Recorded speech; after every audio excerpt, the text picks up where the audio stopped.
Hello guys, कैसे हो आप सब। आई होप आप सबकी प्रिपरेशन बहुत अच्छी चल रही होगी और आज आपकी प्रिपरेशन को नेक्स्ट लेवल पर लेकर जाने के लिए हम लेकर आए हैं एक और वन शॉट। और आज के इस वन शॉट में हम क्या कवर करने पा रहे हैं, we are going to take relations and functions topic from your maths book. मतलब रिलेशंस और फंक्शंस को हम आज वन फ्लो में ख़त्म करने वाले हैं। बहुत इंपॉर्टेंट टॉपिक है और उतना मुश्किल नहीं है जितना बच्चों को लगता है। अगर आप आज के सेशन को पूरा देखने वाले हो तो मैं डेफिनेटली ये एश्योर कर सकता हूँ कि आज के सेशन को देखने के बाद आप रिलेशन फंक्शन के किसी भी क्वेश्चन में फंसने वाले नहीं हो। आप बहुत इजीली एग्जाम में उन क्वेश्चंस को मैनेज कर लोगे। चलो स्टार्ट करते हैं आज का session without wasting much more time. Relation function में सबसे पहला टॉपिक जो आपको समझना है वो है रिलेशन क्या होता है। बट रिलेशन समझने से पहले आपको ये पता होना चाहिए कार्टेशियन प्रोडक्ट क्या है। ऑल्दो कार्टेशियन प्रोडक्ट सब स्टूडेंट्स 11th क्लास में पढ़कर आते हैं, बट फिर भी अगर आप कुछ भी बेसिक्स में वीक हो तो कोई प्रॉब्लम नहीं है। आज हम एक बार कार्टेशियन प्रोडक्ट को रिवाइज करते हैं, फिर हम रिलेशन पे चलेंगे। Let's say we have two sets, ये सेट ए गिवन है और ये सेट बी गिवन है। और सेट ए में एलिमेंट्स पड़े हैं 1, 2 एंड 3। सेट बी में ए और बी ये दो एलिमेंट्स पड़े। ठीक है, सेट ए और बी, ए में 3 एलिमेंट्स हैं, बी में 2 एलिमेंट्स है। ए में जो एलिमेंट्स है वो है 1, 2 और 3, और बी सेट में जो एलिमेंट्स पड़े हैं वो हैं ए एंड बी। ठीक है, कार्टेशियन प्रोडक्ट क्या होता है, ए क्रॉस बी अगर मैं कैलकुलेट करूं तो ये आएगा set of all possible ordered pair. जितने भी ऑर्डर्ड पेयर बन सकते हैं ए और बी के बीच में। कैसे निकालेंगे वो ऑर्डर्ड पेयर, ए में 1, 2, 3 एलिमेंट्स हैं, बी में ए और बी हैं, तो it will be 1A 1B 2A 2B 3A and 3B। ये हमने कार्टेशियन प्रोडक्ट बनाया है ए क्रॉस बी। ऐसे हम चाहें तो बी क्रॉस ए भी बना सकते हैं। अगर B cross A Cartesian product बनाऊंगा तो पहला एलिमेंट बी का आएगा, it will be A1 A2 A3 B1 B2 and B3। ठीक है, Cartesian product A cross B हो या बी क्रॉस ए हो, कार्टेशियन प्रोडक्ट की सिंपल सी डेफिनेशन ये कह सकते हैं that this is set of all possible ordered pairs. All possible ordered pairs, जितने भी पॉसिबल ऑर्डर्ड पेयर बन सकते हैं ए और बी के बीच में, उन सब के सेट को हम कहते हैं कार्टेशियन प्रोडक्ट।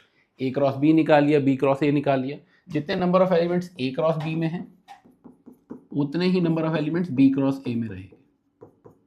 उनका ऑर्डर उल्टा हो जाता है but number of elements same रहेंगे, जितने ए क्रॉस बी में है उतने ही बी क्रॉस ए में रहेंगे। सेम वे अगर मैं आपको कहूँ कि चलो मुझे ए क्रॉस ए निकालना है तो क्या बता सकते हो ए क्रॉस ए में कितने एलिमेंट्स आएंगे। देखो ए में 3 एलिमेंट है, इसका इसी के साथ कार्टेशियन प्रोडक्ट निकाला जाएगा, दैट मीन्स 3 इंटू 3 9 एलिमेंट्स आएंगे।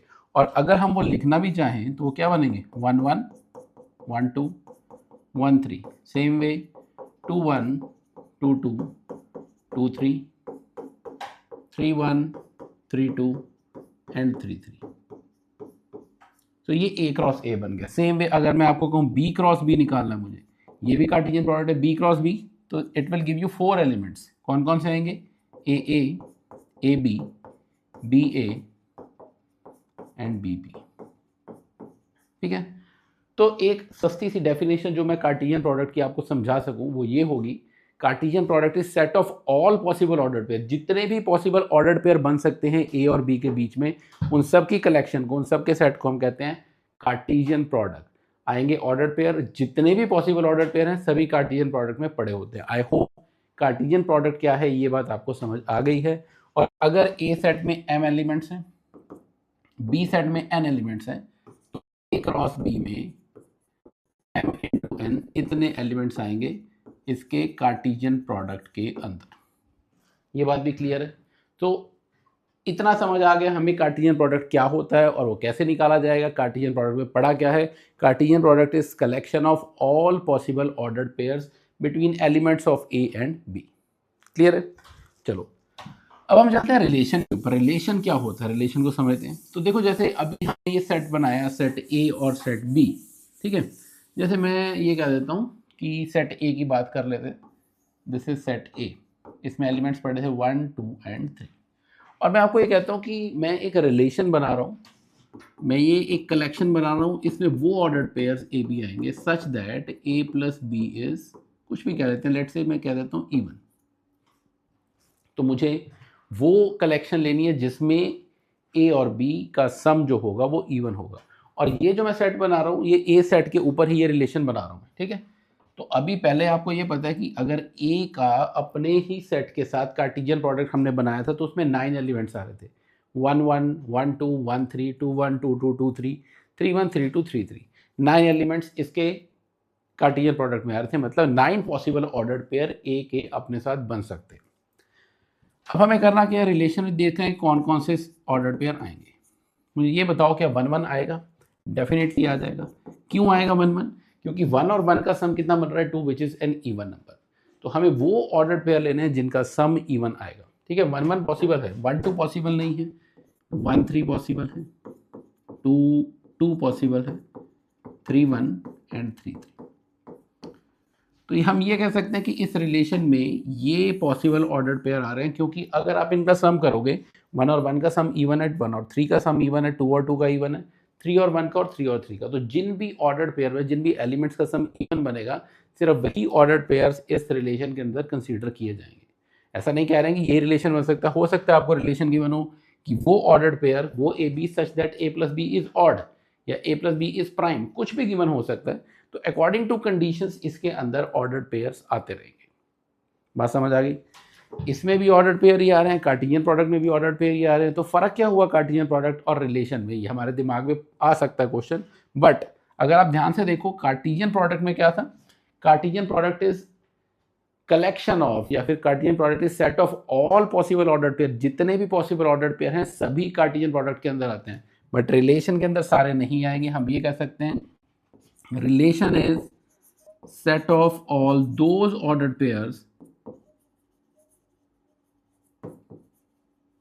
which satisfy some given condition, जो किसी गिवन कंडीशन को सेटिस्फाई कर रहे हैं, ठीक है। और वो गिवन कंडीशन क्या होगी वो आपको रिलेशन में डिफाइंड होगी। जैसे इस क्वेश्चन में गिवन कंडीशन ये थी कि ए और बी का सम इवन आना चाहिए, तो set of all those ordered pair which satisfy some given condition, that is called relation. और रिलेशन में भी ऑर्डर पेयर ही आ रहे हैं, कार्टेशियन प्रोडक्ट में भी ऑर्डर पेयर आ रहे थे, बट रिलेशन में सभी ऑर्डर पेयर नहीं आएंगे, सिर्फ वही आएंगे जो उस कंडीशन को सेटिस्फाई कर रहे हैं। कार्टेशियन प्रोडक्ट में सभी ऑर्डर पेयर, जितने भी पॉसिबल ऑर्डर पेयर है वो सभी आते हैं। तो यहाँ से हम एक बात कंक्लूड कर सकते हैं कि जो रिलेशन होता है, relation is a subset of Cartesian product, है ना, क्योंकि कार्टेशियन प्रोडक्ट में सभी ऑर्डर पेयर आ रहे हैं और रिलेशन में सिर्फ वो ऑर्डर पेयर आ रहे हैं जो उस कंडीशन को सेटिस्फाई करेंगे। बात समझ आ गई है? रिलेशन में ऑर्डर पेयर वही आएंगे जो कंडीशन को सेटिस्फाई कर रहे हैं, कार्टेशियन प्रोडक्ट में सभी ऑर्डर पेयर आ रहे हैं, इसलिए रिलेशन जो है वो सबसेट है कार्टेशियन प्रोडक्ट का। इतनी बात आई गेस सबको समझ आ गई है कि रिलेशन क्या है, ऑर्डर पेयर कौन से आएंगे वो कंडीशन के ऊपर डिपेंड करता है, और कार्टेशियन प्रोडक्ट में सभी ऑर्डर पेयर आते हैं। और हमने ये कंक्लूड कर लिया कि जो रिलेशन होगा वो सबसेट होगा कार्टेशियन प्रोडक्ट का। क्लियर है यहाँ तक? ठीक है, चलो नेक्स्ट चलते हैं। Now we have different types of relations. अलग अलग टाइप के रिलेशन होंगे। रिलेशन हमने समझ लिया रिलेशन क्या है, बट उस रिलेशन के अंदर भी डिफरेंट टाइप्स के रिलेशन है, उसको हम एक एक करके डिस्कस करने वाले हैं। सबसे पहली टाइप का रिलेशन है एम्प्टी और वॉइड रिलेशन। आप ऐसा कह दो कि अगर एक रिलेशन में कोई ऑर्डर्ड पेयर आ ही नहीं रहा, कोई ऐसा पॉसिबल ऑर्डर्ड पेयर ही नहीं है जो रिलेशन की गिवन कंडीशन को सेटिस्फाई करे, तो मैं कह दूंगा कि वो रिलेशन वॉइड रिलेशन है, कोई पॉसिबिलिटी ही नहीं बन रही है। अब हमने एक रिलेशन बनाया और कोई ऐसा ऑर्डर्ड पेयर ही नहीं मिला जो उस कंडीशन को सेटिस्फाई कर जाए, ठीक है। जैसे मान लो अभी हमने रिलेशन बनाया था और मैंने कहा ए प्लस बी इवन है, तो अगर मैं कह दूं कि एक ऐसा रिलेशन बनाया जाए such that A plus B is greater than 100, तो किसी का सम तो ग्रेटर देन 100 आ ही नहीं रहा था, तो मैं ये कह सकता हूँ कि उस रिलेशन में एक भी एलिमेंट नहीं आएगा, and that type of relation is called empty और वॉइड रिलेशन। मेरे ख्याल से आपको ये बात समझ आ गई है। एम्प्टी और वॉइड रिलेशन नाम से पता चल रहा है, कोई भी रिलेशन एम्प्टी या वॉइड तभी होगा अगर उसके अंदर कुछ पड़ा ही नहीं है, वो खाली है, ठीक है। और खाली कब होगा? अगर कोई भी कार्टेशियन प्रोडक्ट उसकी कंडीशन को सेटिस्फाई नहीं करेगा। बात समझ आ गई? चलते हैं second question, second point, second type of relation, universal relation. Universal relation का मतलब हुआ एक ऐसा रिलेशन जिसके अंदर सभी ऑर्डर्ड पेयर्स आ जाए, ए बी ए सी, मतलब जितने भी पॉसिबल ऑर्डर्ड पेयर्स होंगे वो सभी अगर किसी रिलेशन के अंदर आ रहे हैं, या ये कह लो कि उस रिलेशन की कंडीशन हर ऑर्डर्ड पेयर से सेटिस्फाई हो जाती है। जैसे अगर मैं पिछले रिलेशन की बात करूँ जो भी हमने बनाया था, अगर मैं आपको ऐसा कह देता A plus B should be a natural number, तो आप 1+1 करो, 1+2 करो, 1+3 करो, वो सभी नेचुरली तो आ रहे थे, है ना। तो इसका मतलब वो यूनिवर्सल रिलेशन कहलाता है जिसके अंदर सभी पॉसिबल ऑर्डर्ड पेयर आ जाएंगे, कोई भी ऐसा ऑर्डर्ड पेयर ना हो जो स्किप हो जाए। तो मैं ये कहता हूं कि इस केस में जो रिलेशन होगा that is equal to Cartesian product, है ना। क्योंकि कार्टेशियन प्रोडक्ट में क्या था, उसमें भी सभी ऑर्डर्ड पेयर आ रहे थे और रिलेशन में भी सभी ऑर्डर्ड पेयर आ रहे हैं, और उस रिलेशन में सभी ऑर्डर्ड पेयर आएंगे जो एक यूनिवर्सल रिलेशन है। ये बात समझ आ गई। तो दिस इज यूनिवर्सल रिलेशन। दोबारा देखते हैं, एम्प्टी या वॉइड रिलेशन वो है जिसमें कोई भी एलिमेंट नहीं आएगा, और यूनिवर्सल रिलेशन वो है जिसमें सभी पॉसिबल ऑर्डर्ड पेयर्स आ जाएंगे। क्लियर है। Third type of relation is identity relation. Identity relation क्या होता है, अगर एक ऐसा रिलेशन बनाया जिसमें हर एलिमेंट खुद से रिलेटेड हो, ए आ जाएगा, B B, C C, D D, ठीक है। मान लो किसी सेट में 4 एलिमेंट है और हर एलिमेंट खुद से रिलेटेड आ रहा है, तो that type of relation is called identity relation, ठीक है। हर एलिमेंट सिर्फ खुद से रिलेटेड है और किसी एलिमेंट से नहीं, तो A B B, C C, D D, इस टाइप के रिलेशन को हम कहते हैं आइडेंटिटी रिलेशन। जो 3 टाइप के रिलेशन हमने समझे, एम्प्टी, यूनिवर्सल और आइडेंटिटी रिलेशन। एम्प्टी जिसमें कोई एलिमेंट नहीं आ रहा, यूनिवर्सल जिसमें सभी ऑर्डर्ड पेयर्स आ रहे हैं, और आइडेंटिटी रिलेशन जिसमें हर एलिमेंट सिर्फ खुद से रिलेटेड हो, वही ऑर्डर्ड पेयर्स आएंगे। तो these are the 3 basic types of relation. चलते हैं नेक्स्ट टाइप ऑफ रिलेशन पे। Next type of relation reflexive relation. Reflexive relation very important, ये सभी इंपॉर्टेंट है और इन्हीं के ऊपर बेस क्वेश्चन एग्जाम में आता भी है, बहुत फ्रीक्वेंटली पूछा जाता है। सबसे पहले समझते हैं what is reflexive relation. Reflexive relation का मतलब A should belong to R for all values of A. इसका मतलब अगर किसी रिलेशन में A B B, C C, D D इस टाइप के एलिमेंट्स आ रहे हैं, तो that type of relation is called reflexive relation. अब यहाँ पर आपके दिमाग में क्वेश्चन आएगा कि सर ये क्या बात कर दी आपने, अभी तो आपने ये बात मुझे आइडेंटिटी में भी बताई थी, आइडेंटिटी रिलेशन भी यही है, तो रिफ्लेक्सिव भी यही हुआ, तो फिर फ़र्क क्या हुआ दोनों में, ये तो सेम ही बात होगी। बट एक बहुत टेक्निकल फ़र्क है इन दोनों में, वो ये फ़र्क है कि जब हम आइडेंटिटी रिलेशन की डेफिनेशन को समझते हैं, तो मैंने आपको कहा है कि आइडेंटिटी रिलेशन के अंदर A B B, C C, D D यही आएंगे, इनके अलावा और कुछ नहीं आएगा। जैसे मान लो अगर मैं आपको कह दूं एक सेट है ए, उसमें ये 3 एलिमेंट है 1 2 3, तो अगर मैं एक रिलेशन बनाऊं और मैं कह दूं उसमें 1 1 बड़ा है, 2 2 बड़ा है और 3 3 बड़ा है, बस, तो ये एक आइडेंटिटी रिलेशन बन गया, क्योंकि जितने भी उसके अंदर एलिमेंट प्रेजेंट थे सेट के अंदर, they all are related to itself only. 1 1 से रिलेटेड है, 2 2 से रिलेटेड है, 3 3 से रिलेटेड है। ये टाइप का रिलेशन जो है ये आइडेंटिटी रिलेशन है, ठीक है। अब अगर मैं रिफ्लेक्सिव रिलेशन की बात करूं तो उसमें क्या होगा, उसमें 1 1 2 2 3 3 तो उसमें भी आएंगे, बट उसमें इसके अलावा कुछ और भी आ सकता है। अगर मैं कहूँ 1 2 2 1 ये भी पड़ा है, कोई प्रॉब्लम नहीं है, पड़ा है, तो ये रिलेशन रिफ्लेक्सिव कहलाएगा, बट ये रिलेशन आइडेंटिटी नहीं कहलाएगा। आइडेंटिटी क्यों नहीं कहलाएगा, क्योंकि इसमें 1 2 और 2 1 आ गए। आई होप ये बात समझ आ रही है कि हर आइडेंटिटी रिलेशन रिफ्लेक्सिव रिलेशन हो ऐसा ज़रूरी है, but her reflexive relation identity relation हो ऐसा ज़रूरी नहीं है। बात समझ आ गई, क्योंकि इसमें इनके अलावा कोई और एलिमेंट भी आ सकता है, 1 2 और 2 1 भी आ गए, तो भी ये रिलेशन रिफ्लेक्सिव रहेगा, बट अब ये आइडेंटिटी नहीं रहेगा। बात समझ आ गई है। चलो next type of relation is symmetric relation. Symmetric relation की डेफिनेशन ये कहती है कि अगर ए बी बिलोंग कर रहा है आर को, तो बी ए भी बिलोंग करेगा आर को। ये डेफिनेशन है सिमेट्रिक रिलेशन की, ठीक है। जैसे अगर कोई भी एलिमेंट, लेट से मैं कहता हूँ 1 2 बिलोंग कर रहा है रिलेशन को, तो उसका उल्टा 2 1 भी बिलोंग करना चाहिए उसी रिलेशन को। अगर हर एलिमेंट का रिवर्स उसके अंदर पड़ा है, तो मैं कह सकता हूँ कि वो रिलेशन सिमेट्रिक रिलेशन है, अदरवाइज वो रिलेशन सिमेट्रिक रिलेशन नहीं कहलाएगा। बात समझ आ गई। Next type of relation is transitive relation. Transitive relation की डेफिनेशन ये कहती है कि अगर ए बी और बी सी बिलोंग कर रहे हैं आर को, यहाँ पर बिल्कुल ध्यान रखना है आपको कि बी कॉमन एलिमेंट है ए बी और बी सी में, बी सी बिलोंग कर रहे हैं अगर आर को, तो ए सी भी बिलोंग करना चाहिए आर को। अगर ये कंडीशन सेटिस्फाई हो रही है, only in that case we can say that relation is transitive relation.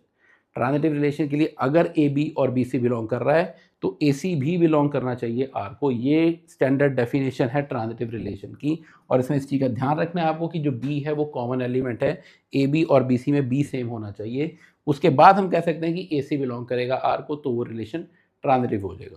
और अगर एक रिलेशन रिफ्लेक्सिव भी, सिमेट्रिक भी है और ट्रांजिटिव भी है, तीनों है, इन that case that relation is called an equivalence relation. तो अगर मैं आपसे पूछूं कि किसी रिलेशन को इक्विवेलेंस प्रूव करना है, तो दैट मीन्स आपको प्रूव करना है कि वो रिलेशन रिफ्लेक्सिव भी है, सिमेट्रिक भी है, ट्रांजिटिव भी है। अगर एक भी कंडीशन सेटिस्फाई नहीं हो रही, मतलब मान लो वो रिलेशन रिफ्लेक्सिव है, सिमेट्रिक है, बट ट्रांजिटिव नहीं है, तो वो रिलेशन इक्विवेलेंस रिलेशन नहीं होगा। और अगर वो रिलेशन ट्रांजिटिव है, रिफ्लेक्सिव है, बट सिमेट्रिक नहीं है, तो भी इक्विवेलेंस नहीं होगा। तो इसका मतलब सिंपल सी बात यह है कि इक्विवेलेंस प्रूफ करने के लिए तीनों कंडीशन का होना बहुत ज़रूरी है। वो रिलेशन रिफ्लेक्सिव भी हो, सिमेट्रिक भी हो, ट्रांजिटिव भी हो। Only in that case we can say that relation is an equivalence relation. I hope यहाँ तक हमने जितनी डेफिनेशन मजे मजे पढ़ी है वो सब आपको समझ आ गई है। कुछ भी बड़ी रॉकेट साइंस नहीं है, सिर्फ मैंने आपको भी डेफिनेशंस बताई हैं, अलग अलग तरह के रिलेशन बताए हैं, कार्टेशियन प्रोडक्ट बताया है। अब हम इसके क्वेश्चंस पे चलते हैं, थोड़ा मज़ेदार से क्वेश्चन लेते हैं और समझते हैं कि जो हमने अभी तक डेफिनेशंस पढ़ी है, अलग अलग तरह के रिलेशन पढ़े हैं, वो कैसे हम इन क्वेश्चंस में यूज़ कर पाएंगे। पहला क्वेश्चन आपके सामने देखो, आपको ये कहा हुआ है, show that the relation are defined in the set of all triangles. आपके पास एक सेट दिया हुआ है, मैं आपको कहता हूँ ये एक सेट है, ठीक है, और मैं इसको नाम दे देता हूँ T। इसमें हर तरह के ट्राइंगल्स हैं, right angle triangle, equilateral triangle, isosceles triangle, हर तरह की जो भी आप ट्राइंगल सोचते हो वो सारी ट्राइंगल्स इस सेट के अंदर दी हुई। एक रिलेशन R इसके ऊपर बना दिया गया है। ये सेट का नाम A था, मैंने T लिख दिया, आप A लिख लो, चलो A कर देते हैं, ठीक है। और एक रिलेशन बनाया है इस सेट के ऊपर T1 T2 such that T1 is similar to T2, ठीक है। आपको ये प्रूव करके दिखाना है कि क्या ये रिलेशन इक्विवेलेंस रिलेशन है या नहीं है, ठीक है। मतलब प्रूव करना है, तो बेसिकली रिलेशन तो इक्विवेलेंस रिलेशन है, बट आपको ये प्रूव करके दिखाना है। तो मैंने अभी आपको बताया इक्विवेलेंस रिलेशन का मतलब अगर एक रिलेशन रिफ्लेक्सिव भी है, सिमेट्रिक भी है और ट्रांजिटिव भी है, तो पहले मैं क्या करूंगा, पहले मैं रिफ्लेक्सिव प्रूव करूंगा। तो चलो आप भी क्वेश्चन को सबसे पहले ऐसे फर्स्ट पॉइंट लिखकर रिफ्लेक्सिव लिख लेना और चेक करते हैं ये रिलेशन रिफ्लेक्सिव है या नहीं है। रिफ्लेक्सिव करने के लिए हम क्या करेंगे, आप ये लिख सकते हो कि every triangle is similar to itself. हर ट्राइंगल अपने सिमिलर तो होगी, है ना। कोई भी ट्राइंगल T1 है that is similar to T1 for all values of T1। मेरी बात समझ आ रही है। T1 के सिमिलर है, T2 के सिमिलर है, T3 के सिमिलर है। उसके एक ट्राइंगल के एंगल तो अपने जैसे ही रहेंगे ना सारे, तो इसका मतलब हर ट्राइंगल खुद के सिमिलर है। तो this implies that T1 belongs to R for all values of T1। इतनी बात समझ आ गई। और अगर ये कंडीशन सेटिस्फाई हो रही है तो हम ये कह सकते हैं therefore R is reflexive. Reflexive तो हो गया। सिमेट्रिक पे चलते हैं, सेकंड पॉइंट, सिमेट्रिक है या नहीं ये चेक करना है। तो सिमेट्रिक के लिए हम ये लेंगे that if T1 T2 belongs to R। तो इसका मतलब क्या हुआ कि अगर T1 सिमिलर है T2 के, T1 T2 बिलोंग कर रहा है R को, तो उसका मतलब तो यही हुआ कि T1 ट्राइंगल जो है वो सिमिलर है T2 के। अब आप सोचो अगर T1 ट्राइंगल T2 के सिमिलर है तो T2 भी तो T1 के सिमिलर ही होगी। अगर ये ट्राइंगल और ये ट्राइंगल सिमिलर है तो हम ये कह सकते हैं this implies T2 is also similar to T1। और अगर T2 ट्राइंगल T1 के सिमिलर होगी तो we can say that therefore T2 T1 belongs to R। हम लेकर चले थे T1 T2 बिलोंग कर रहा है और प्रूव कर दिया कि T2 T1 भी करेगा, मतलब हर एलिमेंट का रिवर्स इसके अंदर बिलोंग करेगा। तो अगर ये कंडीशन सेटिस्फाई हो रही है we can say that therefore R is symmetric. तो अब हम ये प्रूव कर चुके हैं कि ये जो R रिलेशन था ये रिफ्लेक्सिव भी है। दैट मीन्स T1 बिलोंग कर रहा है R को for all values of T1। और हम ये भी प्रूव कर चुके हैं ये रिलेशन सिमेट्रिक भी है, मतलब अगर T1 T2 बिलोंग कर तो T2 T1 भी बिलोंग करेगा उस रिलेशन को। तो ये रिलेशन रिफ्लेक्सिव भी हो गया, सिमेट्रिक भी हो गया। अब इक्विवेलेंस प्रूव करने के लिए तीसरी कंडीशन है, बस वो चेक करनी है, और तीसरी कंडीशन है ट्रांजिटिविटी, कि क्या ये रिलेशन ट्रांजिटिव है या नहीं है। तो चलो चेक करते हैं। तो ट्रांजिटिव के लिए थर्ड पॉइंट, ट्रांजिटिव चेक करेंगे, क्या ये रिलेशन ट्रांजिटिव है। तो ट्रांजिटिव के लिए हम एक काम करते हैं, अगर T1 T2 बिलोंग कर रहा है आर को और T2 T3, जैसा मैंने आपको पहले भी बताया कि ये वाला एलिमेंट सेम होना चाहिए, कॉमन होना चाहिए दोनों में, T1 T2 बिलोंग कर रहा है और T2 T3 बिलोंग कर रहा है। अगर मैं ये प्रूव कर दूं कि T1 T3 भी बिलोंग करेगा तो ये प्रूव हो जाएगा कि ये रिलेशन ट्रांजिटिव है। तो चलो देखो, अगर T1 T2 बिलोंग कर रहा है that means T1 is similar to T2, T2 T3 कर रहा है तो that means T2 is similar to T3। T1 triangle T2 के सिमिलर है और T2 ट्राइंगल T3 के सिमिलर है। तो इसका मतलब क्या हुआ, from equation 1 and 2 we can say that T1 is similar to T3। तो T1 अगर T3 के सिमिलर हो गया तो इसका मतलब ये हुआ that T1 T3 belongs to R। बात समझ आ गई। T1 T2 बिलोंग कर रहा था, T2 T3 कर रहा था और T1 T3 हमने बिलोंग करके दिखा दिया। तो we can say that therefore R is transitive also. और अगर ये रिलेशन ट्रांजिटिव भी हो गया तो हम ये कह सकते हैं that R is an equivalence relation. R एक इक्वलेंस रिलेशन हो गया। क्यों हो गया? क्योंकि ये रिलेशन रिफ्लेक्सिव भी है, सिमेट्रिक भी है और ट्रांजिटिव भी है। और अगर एक रिलेशन इन तीनों कंडीशन को सेटिस्फाई कर रहा है, रिफ्लेक्सिव, सिमेट्रिक और ट्रांजिटिव की, तो हम ये कह सकते हैं कि वो रिलेशन इक्वलेंस रिलेशन होगा। यही हमने प्रूव करना था और यही हम प्रूव कर चुके हैं। ज़्यादा बड़ी रॉकेट साइंस नहीं है। If you are clear with your definitions, अगर आपको डेफिनेशंस क्लियर हैं। और एक और बात बता रहा हूँ, देखो कभी आप एग्जाम में ये क्वेश्चन सॉल्व करते हो कभी आपको प्रूव करना है किसी रिलेशन को इक्वलेंस और आपको लग रहा है कि बहुत खतरनाक सी कंडीशन है, मैं कैसे प्रूव कर पाऊंगा। तो एक बात का आपने ध्यान रखना है कि जो भी डेफिनेशंस है, रिफ्लेक्सिव की डेफिनेशन, सिमेट्रिक की डेफिनेशन, ट्रांजिटिव की डेफिनेशन, आपको डेफिनेशन ज़रूर लिखनी है। आप बाय चांस क्वेश्चन गलत कर देते हो, एटलीस्ट आपकी डेफिनेशन सही है, आपने स्टेटमेंट सही लिखी है, उनके मार्क्स आपको ज़रूर मिलेंगे। तो इन चीज़ों से आपको अपने मार्क्स को मैक्सिमाइज़ करना है ताकि कोई गलती हो भी जाए तो भी एटलीस्ट पूरे मार्क्स ना कटें उस क्वेश्चन में, जितनी आपने डेफिनेशंस या जो भी चीज़ें सही लिखी हैं उनके मार्क्स ज़रूर मिल जाए। तो क्वेश्चन समझ आ गया कि कैसे इक्वलेंस करना है। Let's move on to the next question. Next question देखो, बहुत अच्छा क्वेश्चन ये भी। इस टाइप के ऊपर बहुत सारे अलग अलग क्वेश्चन बन जाते हैं, हम इस क्वेश्चन को डिस्कस करते हैं। आपको एक रिलेशन गिवन है, इस रिलेशन में वो ऑर्डर्ड पेयर ए बी आ रहे हैं such that 2 divides A minus B. ठीक है, तो आपको ये चेक करना है कि क्या ये रिलेशन रिफ्लेक्सिव, सिमेट्रिक, ट्रांजिटिव है या नहीं है, क्योंकि हमें इक्वलेंस प्रूव करना है। तो ट्राई करके देखते हैं। सबसे पहले हम चेक करेंगे कि ये रिलेशन रिफ्लेक्सिव है या नहीं है। तो रिफ्लेक्सिव के लिए मुझे ये बताओ कि a माइनस ए कितना होता है, 0 होता है, विच इज डिविजिबल बाय 2, है ना। 0 तो सबसे डिवाइड हो जाता है। तो मैं ये कह सकता हूँ कि 2 जो है, इसका मतलब दिस इंप्लाइज 2 डिवाइड्स 0। तो अगर 2 डिवाइड कर रहा है 0 को, दैट मीन्स ए जो होगा ये बिलोंग करेगा R को फॉर ऑल वैल्यूज ऑफ ए। क्योंकि दो एलिमेंट्स अगर सेम है तो उनका डिफरेंस आएगा 0 और 0 तो डिविजिबल होता ही है 2 से। तो इसका मतलब ए बिलोंग करेगा R को for all values of A.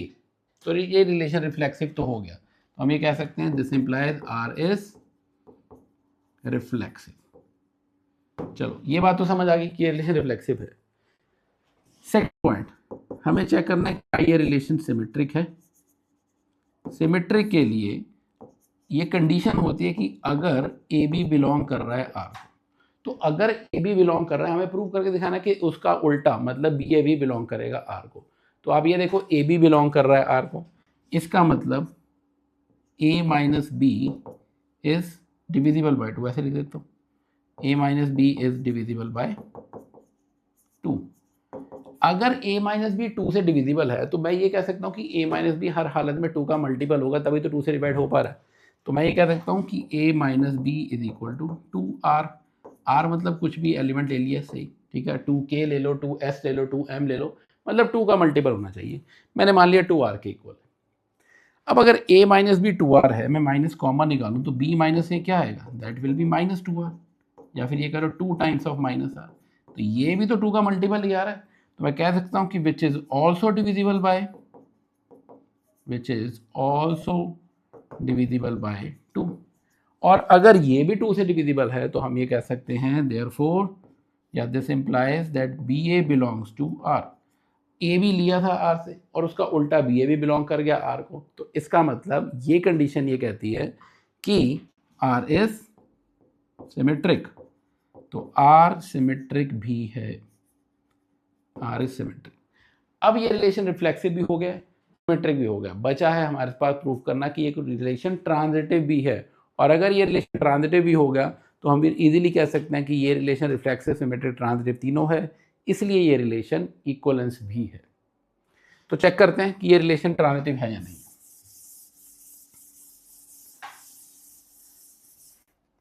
Condition आपको गिवन है, आपको थर्ड पॉइंट प्रूव करना है कि ये रिलेशन ट्रांजिटिव भी है। ट्रांजिटिव के लिए हम ये मान के चल रहे हैं कि अगर ए बी और बी सी बिलोंग कर रहा है आर, अगर ए बी और बी सी आर को बिलोंग कर रहे हैं that means A minus B कितना आएगा 2r। मैंने मान लिया कि a माइनस बी 2 से डिविजिबल है तो 2r होगा, ठीक है। सेम वे b माइनस सी भी डिविजिबल होगा 2 से, तो b माइनस सी 2s होगा, ठीक है। ये हमने मान लिए हैं से, because they are divisible by 2 और ये दोनों फंक्शन बिलोंग, ये दोनों ऑर्डर्ड पेयर बिलोंग कर रहे हैं r को, तो ऑब्वियसली इनका डिफरेंस जो होगा दैट इज डिविजिबल बाय 2। अब इसे इक्वेशन 1 कह लो, इसे इक्वेशन 2 कह लो, और अगर मैं इन दोनों को ऐड कर दूं, एडिंग इक्वेशन 1 एंड 2, तो क्या बचेगा तुम्हारे पास a minus B plus B minus C, this is equal to 2r plus 2s, ठीक है। ये minus B plus B cut गया तो बचा a माइनस एस और इधर 2 times of r plus S. अंदर r प्लस एस बच रहा है बट बाहर तो मल्टीपल 2 का ही है, और अगर ये एलिमेंट 2 का मल्टीपल है तो हम ये कह सकते हैं which is also divisible by 2। तो अगर ये भी 2 से डिविजिबल है तो हम ये कह सकते हैं therefore A C belongs to R. A B और बी सी बिलोंग कर रहा है और ए सी भी बिलोंग कर गया आर को, तो इसका मतलब ये रिलेशन क्या हो गया, ट्रांजिटिव हो गया। तो हम ये कह सकते हैं this implies R is transitive. और अगर ये रिलेशन ट्रांजिटिव हो गया तो रिफ्लेक्सिव सिमेट्रिक तो हम ऑलरेडी प्रूफ कर चुके हैं, मतलब ये रिलेशन रिफ्लेक्सिव भी है, सिमेट्रिक भी है और ट्रांजिटिव भी है। That means this relation is an equivalence relation. This implies R is an equivalence relation. Clear है बात, आर एक इक्विवेलेंस रिलेशन प्रूव हो गया। तो अब आपको एक सिंपल सी बात समझ आ गई है कि अगर मुझे कभी किसी भी रिलेशन को इक्विवेलेंस प्रूव करना है तो मुझे वो रिलेशन रिफ्लेक्सिव, सिमेट्रिक और ट्रांजिटिव करने हैं, और इन तीनों को प्रूव करते वो रिलेशन इक्विवेलेंस रिलेशन हो जाएगा। क्लियर है क्वेश्चन, चलते हैं नेक्स्ट क्वेश्चन पे। अब ये देखो, ये बहुत अच्छी तरह का क्वेश्चन है। ऐसा क्यों कह रहा हूँ मैं, बहुत अच्छा क्वेश्चन है क्योंकि अभी तक हमें प्रूफ करना था कि एक रिलेशन इक्विवेलेंस है। अब उसने कहा कि चेक करके देखो, चेक करो क्या ये रिलेशन इक्विवेलेंस है या फिर ये रिलेशन रिफ्लेक्सिव है, सिमेट्रिक है, ट्रांजिटिव है, या कौन सा एलिमेंट नहीं एग्जिस्ट कर रहा, मतलब कौन सी कंडीशन सेटिस्फाई नहीं हो रही, क्या ये रिलेशन रिफ्लेक्सिव नहीं है, क्या ये रिलेशन सिमेट्रिक नहीं है, या क्या रिलेशन ट्रांजिटिव नहीं है। तो चेक करने में मतलब आपको दिमाग खोल के चलना है, प्रूव करने वाले में तो आपको पता ही था कि वो है ही है, प्रूव करना है बस।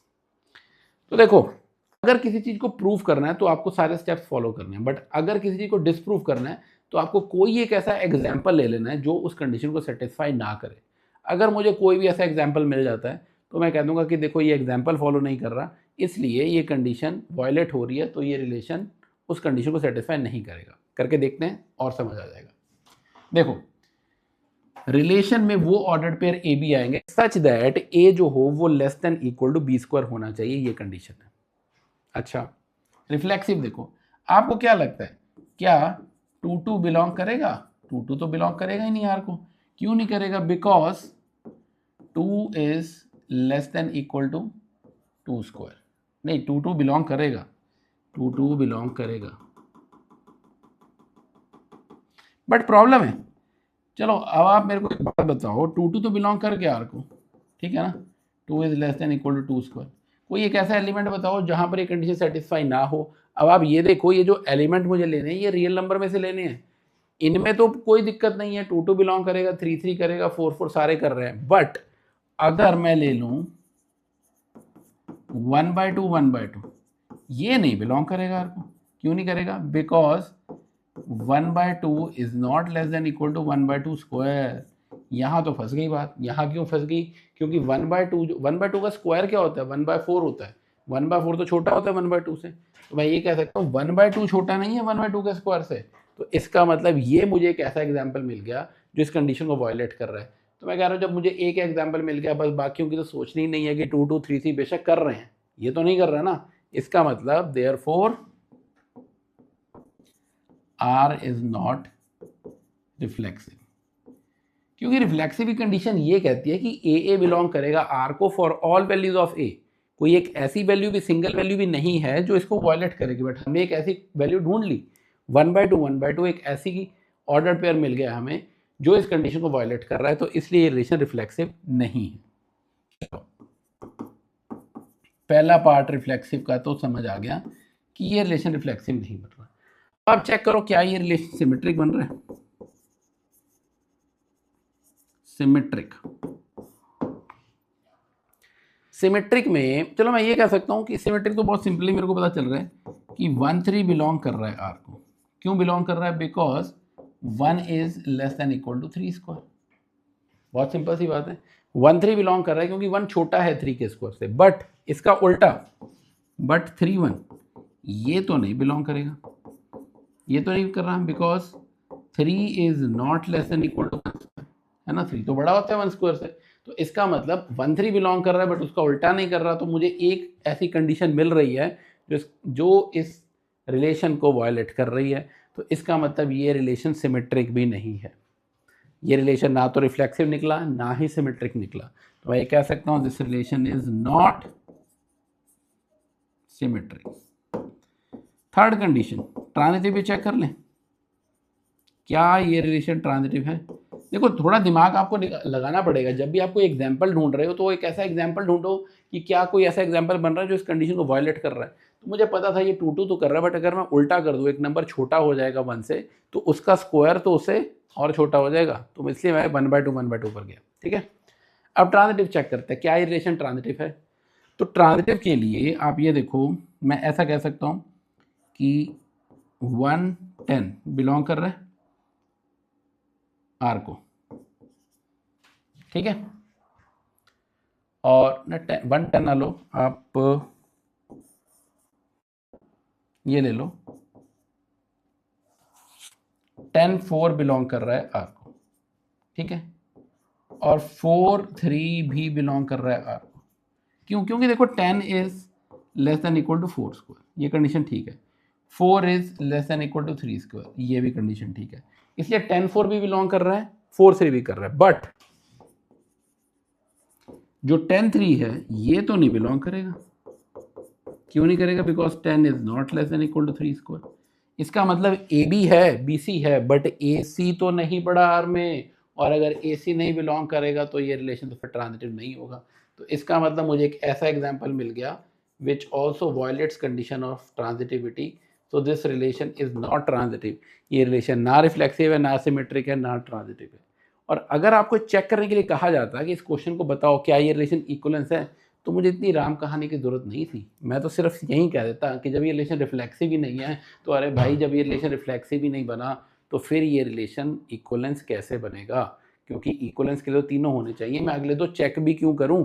जब ये रिफ्लेक्सिव ही नहीं बन रहा तो इसका मतलब एक रिलेशन इक्वलेंस नहीं है।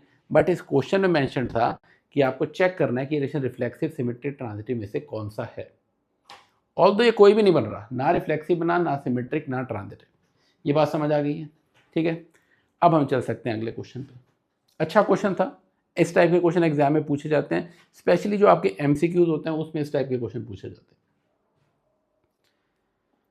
चलिए अगला क्वेश्चन है, if n cross n in n cross n show that the relation defined by A B C D belong. अभी देखो यहाँ पर ए बी और सी डी जो है वो ऑर्डर्ड पेयर हैं, बट यहाँ पर सिंगल एलिमेंट ही एक ऑर्डर्ड पेयर लेकर चल रहे हैं।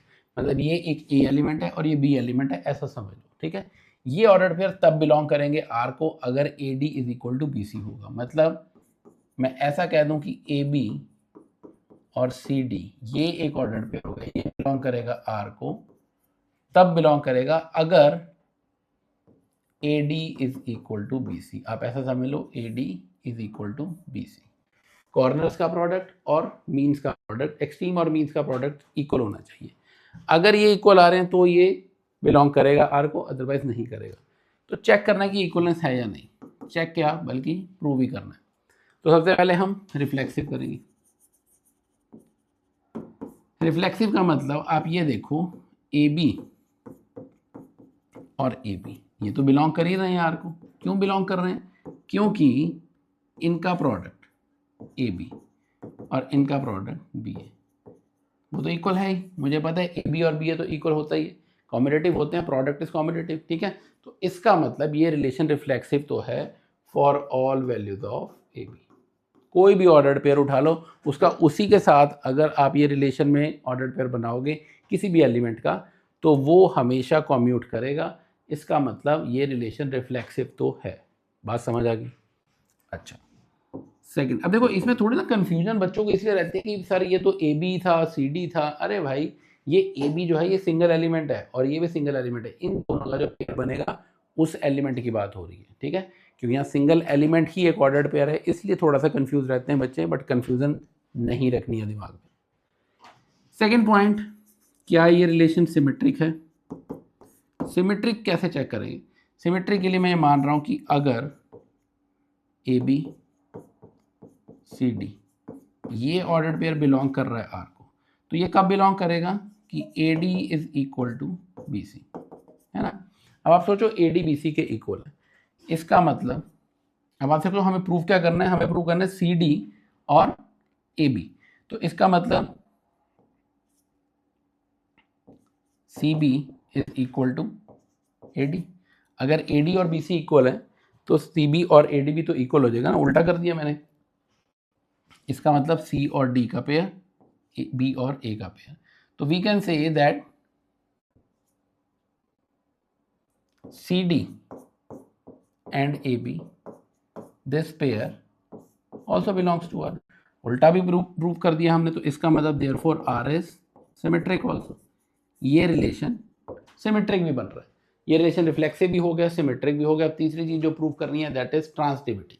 तो ट्रांजिटिव चेक करके देखते हैं कि ये रिलेशन ट्रांजिटिव बन रहा है या नहीं बन रहा। कंफ्यूज नहीं होना है ऑर्डर्ड पेयर को लेकर, ट्रांजिटिविटी चेक करनी है। तो ट्रांजिटिविटी के लिए 3 ऑर्डर्ड पेयर लेने पड़ेंगे। मैं मान रहा हूं कि ए बी और बी सी वाला ऑर्डर्ड पेयर बिलोंग कर रहा है आर को, और बी सी और सी डी वाला बी सी और ई एफ, ठीक है। या आप एक काम करो, यहाँ ए बी और बी सी नहीं लेना चाहिए था मुझे, ए बी और सी डी लेना चाहिए था। ए बी और सी डी ये बिलोंग कर रहा है आर को, और सी डी और ई एफ भी बिलोंग कर रहा है आर को। हमें प्रूव करके दिखाना है कि ए बी और ई एफ वाला ऑर्डर्ड पेयर भी बिलोंग करेगा। अगर ये प्रूव कर दिया तो भी रिलेशन ट्रांजिटिव हो जाएगा। अच्छा, ये बिलोंग कर रहा है तो इससे मैं ये कह सकता हूं that A D is equal to B C, और इधर से कह सकता हूं कि C F is equal to D E, है ना। इन दोनों इक्वेशन को मल्टीप्लाई कर दो, 1 को और 2 को, तो इनकी लेफ्ट साइड मल्टीप्लाई करो, you will get A D C F. Right side multiply करोगे तो बी सी डी ई, तो ये सी डी और सी डी तो कट गया, A F is equal to B E. बात समझ आ गई? तो ए एफ अगर बी ई के इक्वल आ रहा है, और हम ऐसा कह सकते हैं कि ए एफ, ए और एफ का प्रोडक्ट बी और ई के प्रोडक्ट के इक्वल आ रहा है, तो इसका मतलब ए बी और ई एफ का जो ऑर्डर्ड पेयर है this is also belonging to R. और अगर ये कंडीशन सेटिस्फाई हो गई तो इसका मतलब आर इज ट्रांजिटिव। बात समझ आ गई? तो अगर ये ट्रांजिटिव भी है तो तीनों कंडीशन सेटिस्फाई होगी, ये रिलेशन रिफ्लेक्सिव भी है, सिमेट्रिक भी है और ट्रांजिटिव भी है। Therefore this relation is an equivalence relation. देखो, इक्विवेलेंस रिलेशन प्रूव करने के लिए थोड़ा सा पेशेंस रखना है आपको। ये सारे स्टेप्स को एक एक करके थॉरोली बिल्कुल ध्यान से लिखना है, तभी आपको एग्जाम में नंबर मिलेंगे। और जैसा कि मैं बता रहा हूँ, डेफिनेशंस तो आपको ज़रूर ध्यान में रखनी है, डेफिनेशन ज़रूर लिख देना। कभी भी किसी को रिफ्लेक्सिव, सिमेट्रिक, ट्रांजिटिव प्रूफ करने से पहले उनकी डेफिनेशन लिखोगे तो आपके लिए सेट रहेगी। ठीक है, चलो नेक्स्ट क्वेश्चन पे चलते हैं। अगेन अ वंडरफुल क्वेश्चन, बहुत ही बढ़िया क्वेश्चन है, आपको ये गिवन है और इंपॉर्टेंट भी है, एग्जाम पॉइंट ऑफ व्यू से इंपॉर्टेंट क्वेश्चन है। R1 और R2 आपको दो रिलेशन दे रखे हैं जो कि इक्वलेंस रिलेशन है, ऑलरेडी गिवन है कि R1 भी एक इक्वलेंस रिलेशन है और R2 भी एक इक्वलेंस रिलेशन है। अब आपको ये प्रूव करना है कि इनकी जो इंटरसेक्शन होगी ये भी एक इक्वलेंस रिलेशन होगी, ये प्रूव करके दिखाना है।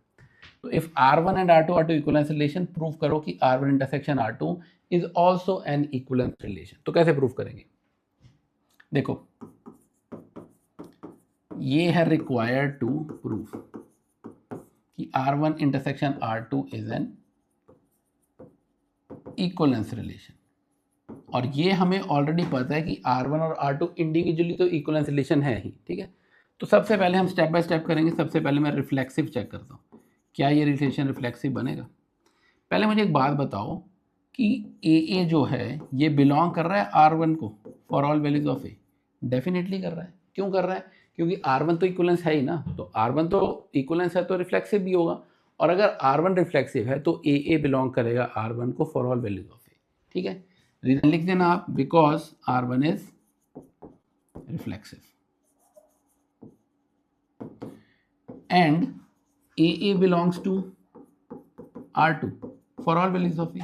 अब AA R2 को भी बिलोंग कर रहा है हर वैल्यू के लिए, क्योंकि R2 भी क्या है, because R2 is reflexive. AA R1 को भी बिलोंग कर रहा है हर वैल्यू के लिए, AA R2 को भी बिलोंग कर रहा है। इसका मतलब क्या हुआ, इसका मतलब AA belongs to R1 intersection R2 for all values of A। बात समझ आ गई। और अगर AA R1 इंटरसेक्शन R2 को बिलोंग कर रहा है for all values of A, तो दिस इंप्लाइज या therefore R1 intersection R2 is reflexive. तो ये रिलेशन रिफ्लेक्सिव हो गया।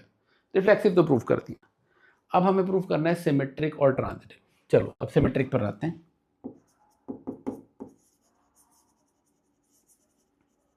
सिमेट्रिक भी चेक करते हैं। रिफ्लेक्सिव समझ आ गया सबको। देखो R1 इंटरसेक्शन R2 को मुझे प्रूव करके दिखाना था कि वो इक्वलेंस है, तो मैं एक एक करके पहले मैंने रिफ्लेक्सिव प्रूव किया। रिफ्लेक्सिव के लिए ये प्रूव कर दिया कि AA बिलोंग कर रहा है R1 इंटरसेक्शन R2 को for all values of A, तो ये रिलेशन रिफ्लेक्सिव तो है। चलो सिमेट्रिक में बिल्कुल साफ पेज पर ही करके दिखाता हूँ, ज़्यादा अच्छे से समझ आएगा। Second point, symmetric. सिमेट्रिक के लिए हम ये मान रहे हैं कि if AB belongs to R1 intersection R2, AB R1 intersection R2 में पड़ा है। इंटरसेक्शन का मतलब जो कॉमन पार्ट है, तो अगर AB R1 इंटरसेक्शन R2 में पड़ा है, इसका मतलब AB बिलोंग कर रहा है R1 को and AB belongs to R2, ये मतलब हुआ। But R1 is symmetric and R2 is symmetric. R1 भी सिमेट्रिक है और R2 भी सिमेट्रिक है ना। तो अगर R1 सिमेट्रिक है तो इसका मतलब क्या होगा कि BA belongs to R1 and BA belongs to R2, क्योंकि अगर R1 और R2 सिमेट्रिक हैं तो हर एलिमेंट का रिवर्स उसके अंदर पड़ा होगा। अगर AB बिलोंग कर रहा है R1 को तो BA भी बिलोंग करेगा R1 को, AB बिलोंग कर रहा है R2 को तो BA भी बिलोंग करेगा R2 को, तो हर एलिमेंट का रिवर्स भी पड़ा है। अब BA R1 में भी पड़ा है और BA R2 में भी पड़ा है, तो therefore BA belongs to R1 intersection R2। अब आप देखो AB लिया कहाँ से था, R1 इंटरसेक्शन R2 से, और मैंने प्रूव कर दिया कि उसका उल्टा AB का उल्टा BA वो भी इसके अंदर पड़ा है, तो इसका मतलब हम ये कह सकते हैं कि this implies R1 intersection R2 is symmetric. अब ये रिलेशन सिमेट्रिक भी हो गया है, मुझे प्रूव करना है इक्वलेंस। मैंने प्रूव कर दिया कि ये रिलेशन रिफ्लेक्सिव है, मैंने प्रूव कर दिया ये रिलेशन सिमेट्रिक है। अब बच गया कि ये प्रूव कर दो कि ये रिलेशन ट्रांजिटिव भी है, तो चलो ट्रांजिटिव भी करके दिखा देते हैं। ठीक है, ट्रांजिटिविटी चेक करते हैं कि क्या ये रिलेशन ट्रांजिटिव बनेगा, और बनाएंगे, क्यों नहीं बनाएंगे जब प्रूव ही करना है तो।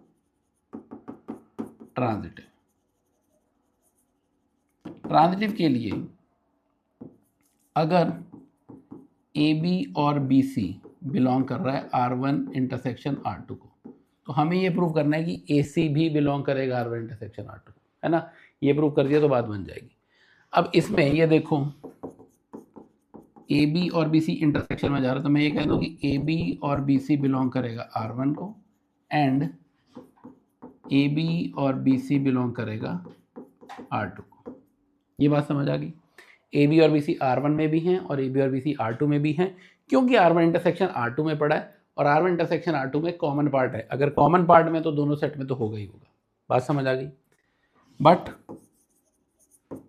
R1 इज ट्रांजिटिव, मुझे पता है क्योंकि R1 इक्वलेंस है, and R2 is transitive, R2 भी ट्रांजिटिव है। तो अगर R1 ट्रांजिटिव है और A B B C belong कर रहा है R1 को, तो इसका मतलब ये हुआ कि ए सी भी बिलोंग करेगा R1 को, ठीक है, ए सी। एंड यहाँ पर भी मैं कह सकता हूँ कि ए सी बिलोंग करेगा R2 को। अगर ए सी R1 में भी है, ए सी R2 में भी है, तो ए सी तो कॉमन एलिमेंट हो गया R1 R2 का, तो मैं ये कह सकता हूँ कि therefore A C should belong to R1 intersection R2। ये तो बात बन गई।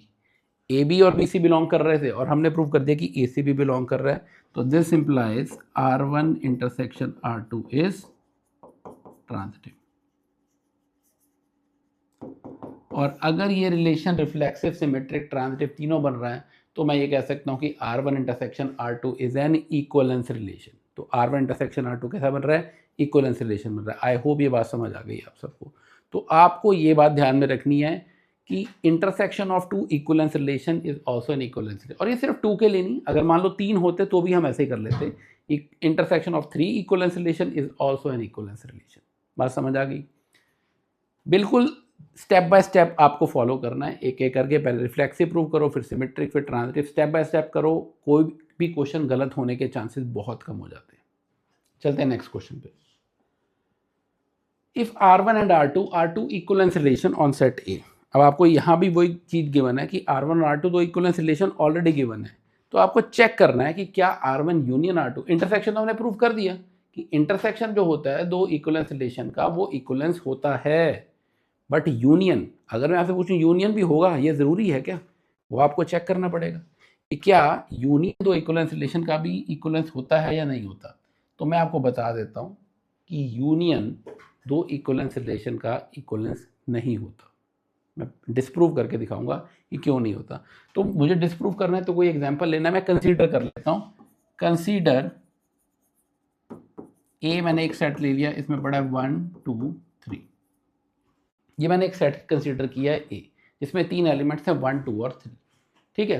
अब मैं एक रिलेशन बनाता हूँ R1। ध्यान से देखो, मैंने R1 एक रिलेशन बनाया, इसमें मैंने डाला 1 1 2 2 3 3, और मैं 1 2 भी डाल देता हूँ,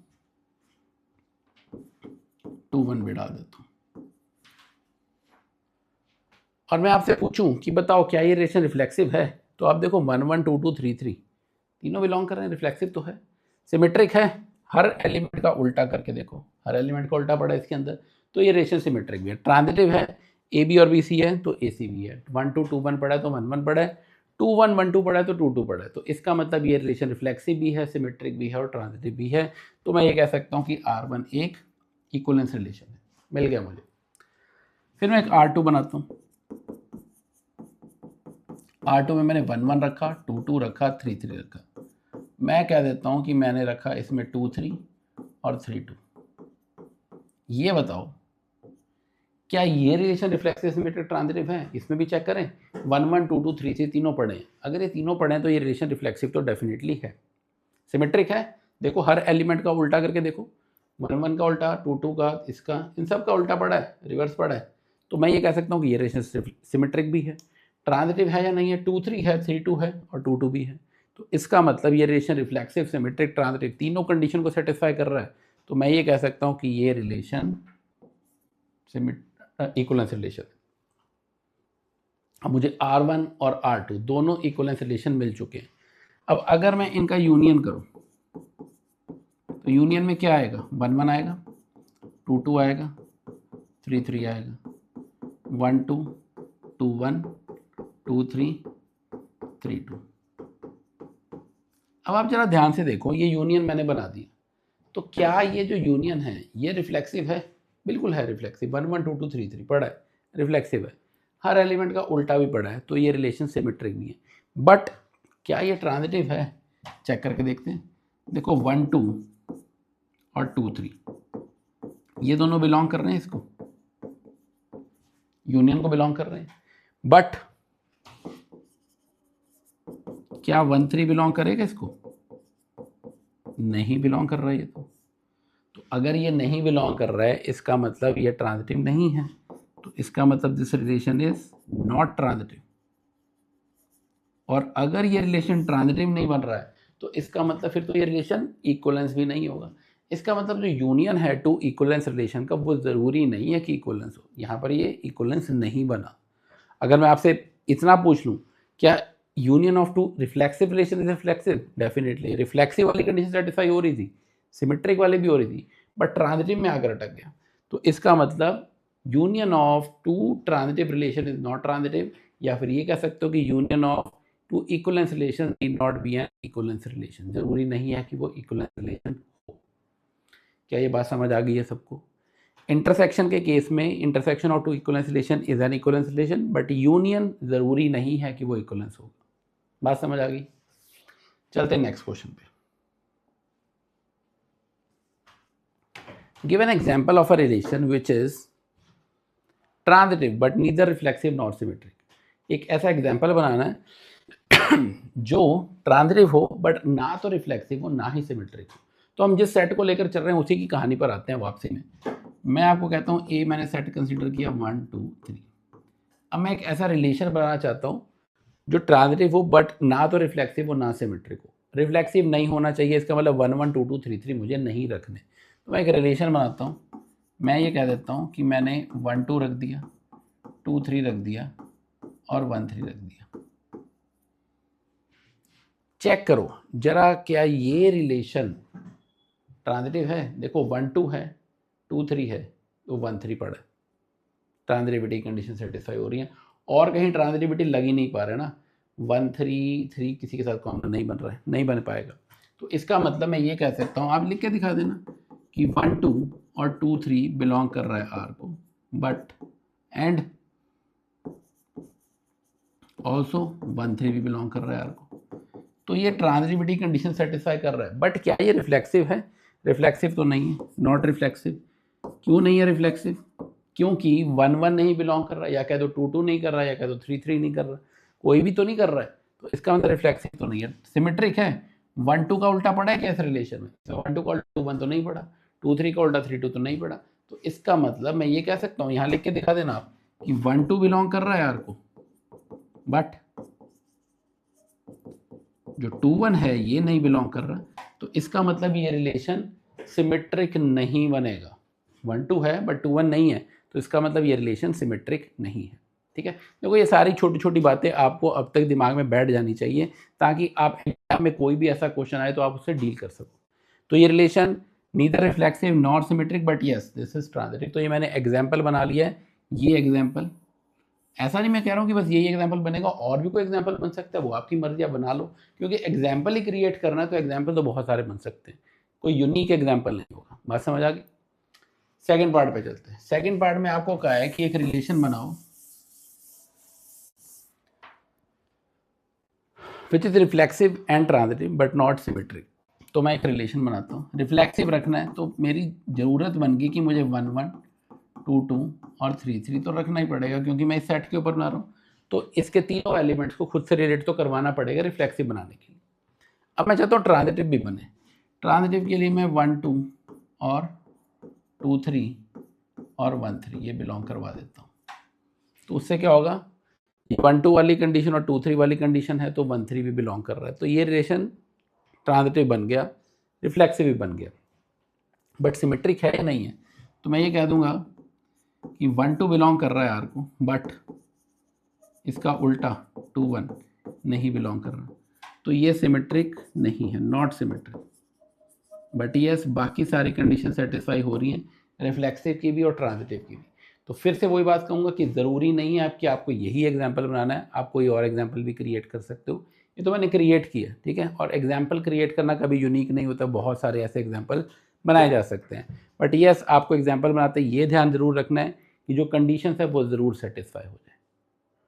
क्लियर है बात?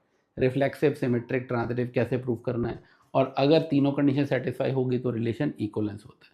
बस सिंपल सी बात है, ज़्यादा बड़ी डील नहीं। तो चलते हैं नेक्स्ट क्वेश्चन पे फिर। Okay, so the next topic is function. Function क्या होता है? अभी हमने पढ़ा है रिलेशन क्या है, कार्टेशियन प्रोडक्ट समझा, रिलेशन समझा।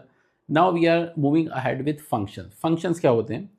तो सिंपल सा फंडा ये है, आप ऐसा समझ लो, लेट्स से मैं ये एक सेट ए कह देता हूँ and this is set B.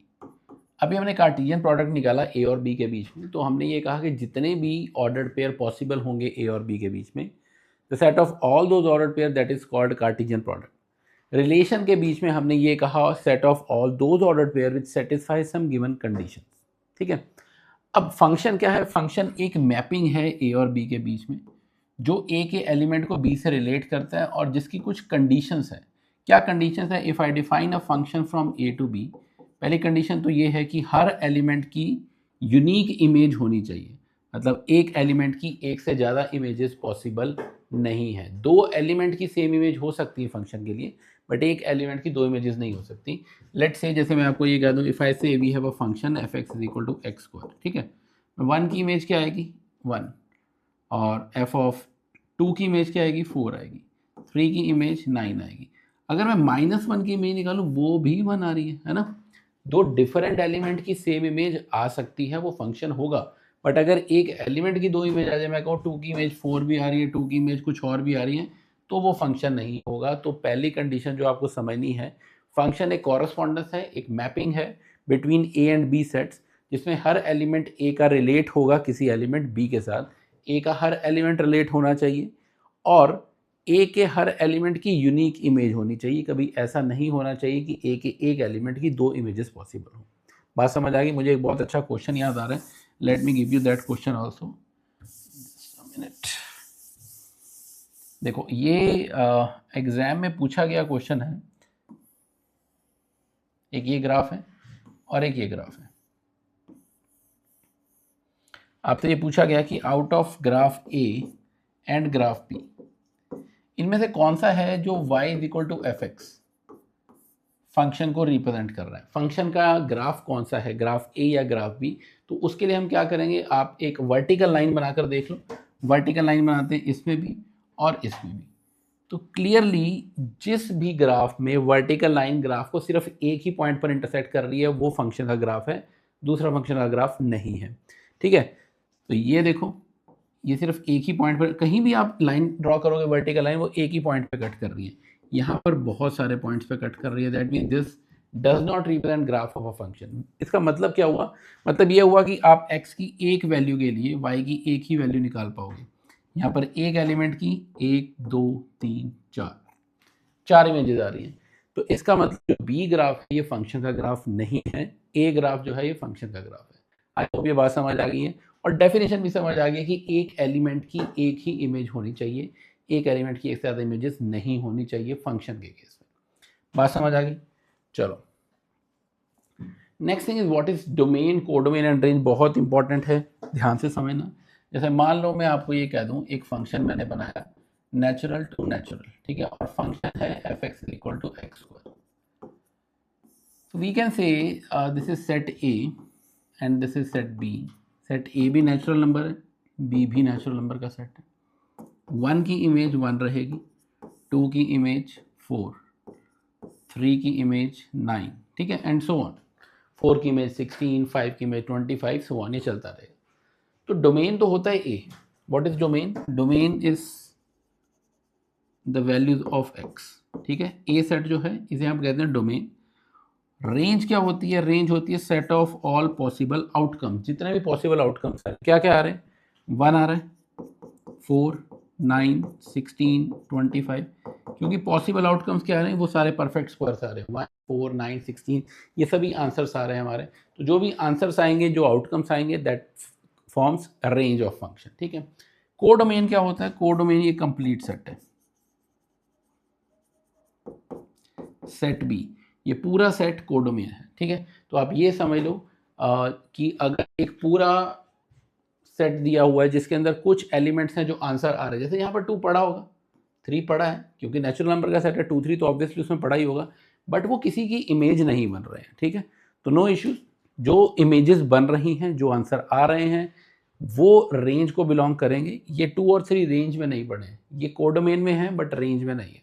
तो यहाँ से हम एक चीज़ कंक्लूड कर सकते हैं कि जो रेंज होता है that is a subset of codomain. Range codomain का सबसेट है। रेंज के एलिमेंट और कोडोमेन के एलिमेंट वो सभी सेट बी में पड़े हैं, सेट बी ही बेसिकली कोडोमेन है और रेंज भी बी में ही लाई करेगी। ए के पास क्या है? A constitutes the set of domain. Domain मतलब all the values of X वो पड़ी होगी ए के अंदर। ये बात समझ आ गई है? ओके, अब इन्हीं चीज़ों को समझकर हम आगे नेक्स्ट पॉइंट पढ़ने वाले हैं, that is types of function. अलग अलग टाइप होती है फंक्शन की। क्या टाइप है? आपके सिलेबस में आपको कौन कौन सी टाइप पढ़नी है? मेजरली 2 टाइप्स पढ़नी है। द फर्स्ट इज, और इसे हम इंजेक्टिव फंक्शन भी कहते हैं,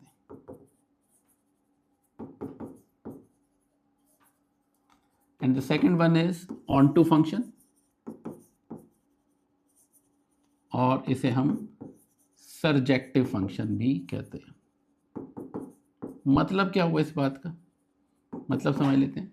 लेट्स से, जैसे मैंने अभी आपको कहा कि एक एलिमेंट की 2 इमेजेस पॉसिबल नहीं है, नहीं तो वो फंक्शन ही नहीं बनेगा। 2 एलिमेंट की सेम इमेज आ सकती है, वो फंक्शन बनता है। 1 की इमेज भी 1 आ रही है, -1 की भी 1 आ रही है, उस केस में जब fx = x² लिया था, 1 और -1 दोनों की सेम इमेज आ रही थी, तो वो फंक्शन है। वो फंक्शन है बट वो 1 फंक्शन नहीं है। 1 फंक्शन ये कहता है कि different elements must have different images। Different element की डिफरेंट इमेजेस होनी चाहिए। अगर 1 की और -1 की सेम इमेज 1 आ रही है तो फंक्शन तो होगा बट वो 1 फंक्शन नहीं होगा। 1 फंक्शन के केस में every element, different elements must have distinct images, ठीक है। मैथमेटिकली मैं इसको ऐसे कह सकता हूँ, मैथमेटिकली हम इसको कभी भी प्रूफ करेंगे तो ऐसे करेंगे कि अगर fx = fy तो x भी y के इक्वल होना चाहिए।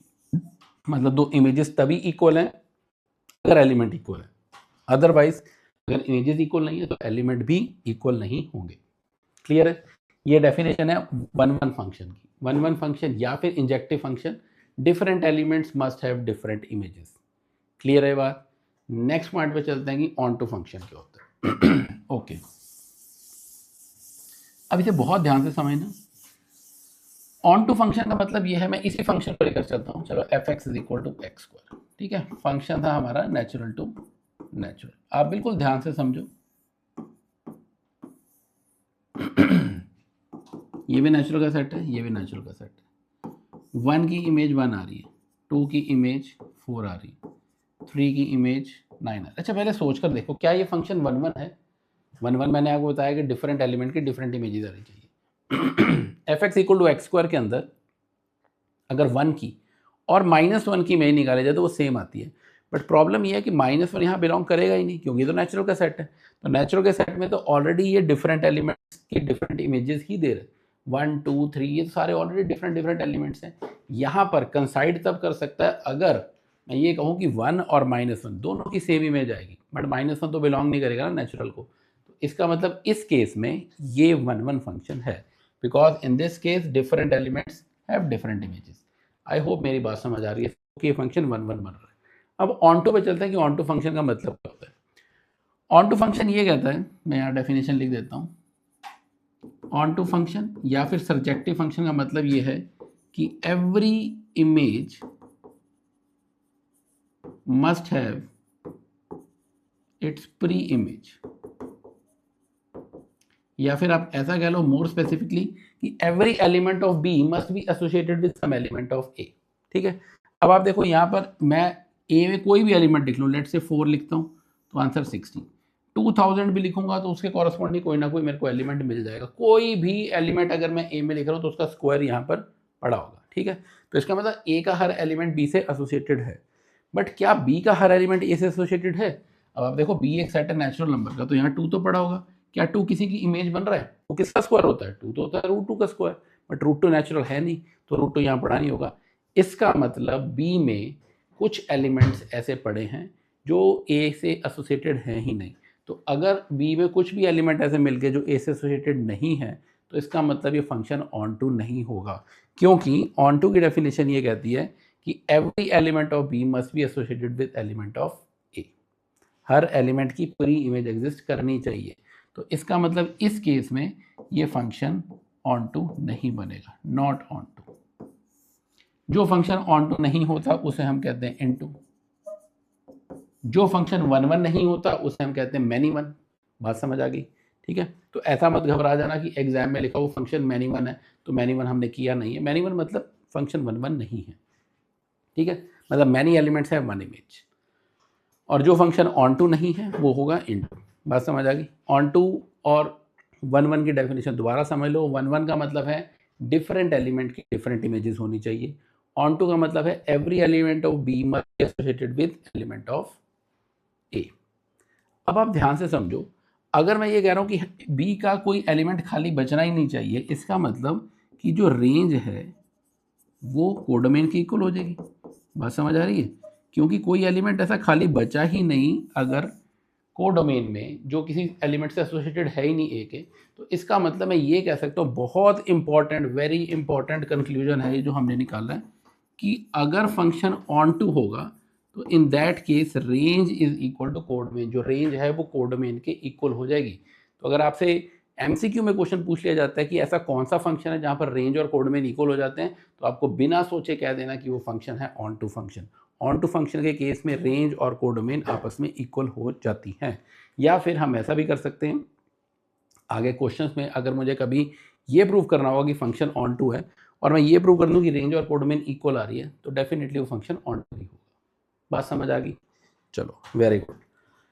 क्वेश्चंस को करके देखते हैं, उससे क्लैरिटी आएगी। Let's see this first question. Check whether the greatest integer function given by fx is equal to greatest integer of x is 1 1 और ऑन टू। पहले मैं आपको थोड़ा सा समझा दूं ये ग्रेटेस्ट इंटीजर फंक्शन होता क्या। लेट से मैं 1.2 का ग्रेटेस्ट इंटीजर निकालूं तो 1 आएगा, 1.4 का निकालूं वो भी 1 आएगा, 1.99 का निकालूं वो भी 1 आएगा, ठीक है। इसका मतलब ये है कि मैं ग्रेटेस्ट इंटीजर में लिख रहा हूँ तो उस नंबर से छोटा नंबर लाइन के ऊपर जो भी इंटीजर होगा वो आंसर होगा। क्लियर है? जैसे लेट्स से मैं कह रहा हूँ 5.63, उसका ग्रेटेस्ट इंटीजर क्या आएगा? 5 आएगा। लेट्स से मैं कह रहा हूँ -3.67, इसका ग्रेटेस्ट इंटीजर क्या आएगा? -4 आएगा। क्योंकि नंबर लाइन पे -3.67 से पहले कौन सा नंबर आ रहा है, कौन सा इंटीजर आ रहा है? -4 आ रहा है। करेक्ट? ओके। अब हमें चेक करना है, फंक्शन दिया हुआ है fx is equal to greatest integer of x। हमें चेक करना है कि ये फंक्शन 1 1 और ऑन टू है या नहीं है, और यहाँ पर एलिमेंट जो उठाएंगे वो हम कहाँ से उठाएंगे? रियल नंबर्स उठाएंगे। तो आप ये देखो, अगर मैं f ऑफ 1.2 लेता हूँ तो वो कितना आएगा? ग्रेटेस्ट इंटीजर ऑफ 1.2, कितनी वैल्यू आ गई? 1। f ऑफ 1.3 कैलकुलेट करते हैं, वो आएगा ग्रेटेस्ट इंटीजर ऑफ 1.3, तो आंसर क्या आएगा? 1। तो मैं ये कह सकता हूँ कि f ऑफ 1.2 और f ऑफ 1.3 ये तो इक्वल आ रहे हैं, but 1.2 is not equal to 1.3। तो इसका मतलब देयरफॉर fx इज नॉट 1 1। ये फंक्शन 1 1 नहीं बन रहा है, क्योंकि 1 1 के लिए तो कंडीशन ये थी कि अगर fx और fy इक्वल है तो x और y भी इक्वल होने चाहिए। यहाँ पर डिफरेंट एलिमेंट की सेम इमेज आ रही है, ये फंक्शन 1 1 नहीं बनेगा। चलो ऑन टू चेक करें, क्या ये फंक्शन ऑन टू है? देखो, ऑन टू की बात ये कहती है, ऑन टू फंक्शन तब होगा अगर हर एलिमेंट की प्री इमेज एग्जिस्ट करेगी। मतलब बी के अंदर कोई भी ऐसा एलिमेंट होना नहीं चाहिए जिसकी प्री इमेज एग्जिस्ट ना करे। बट प्रॉब्लम ये है कि जो फंक्शन ग्रेटेस्ट इंटीजर है, इसकी जो रेंज है वो रेंज हमेशा क्या होगी? That will be set of all integers, है ना। हमेशा इंटीजर वैल्यू तो देगा, रेंज में सिर्फ इंटीजर्स आएंगे। और हमें यहाँ पर कोडोमेन क्या दे रखा है,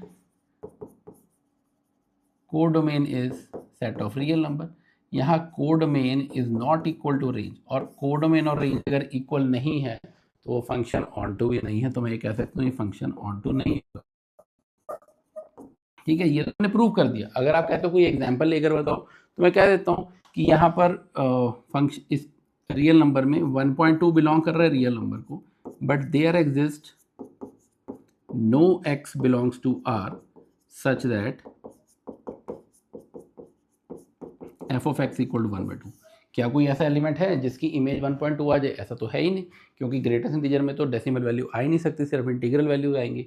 तो इसका मतलब ये फंक्शन ऑन टू नहीं है। तो ये वाला फंक्शन ग्रेटेस्ट इंटीजर फंक्शन ना तो 1 बनेगा ना ही ऑन टू बनेगा। क्लियर है बात? Very good. नेक्स्ट क्वेश्चन पे चलते हैं। ए आपको एक सेट दिया हुआ है r-3, बी सेट है r-1, और कंसीडर किया एक function A defined by this. आपको बताना है 1 ऑन टू है या नहीं है। तो 1 चेक करने के लिए f ऑफ x1 और f ऑफ x2 को हम इक्वल डाल देते हैं। f ऑफ x1 क्या बनेगा, x1 - 2 अपॉन x1 - 3, ये बनेगा x2 - 2 अपॉन x2 - 3। अब इसको सिंप्लीफाई करेंगे, क्रॉस मल्टीप्लाई करते हैं, सिंप्लीफाई करते हैं। इमेजेस इक्वल हैं, अगर एलिमेंट भी इक्वल आ गए तो ये फंक्शन 1 होगा। तो क्रॉस मल्टीप्लाई करते हैं, बनेगा x1 - 2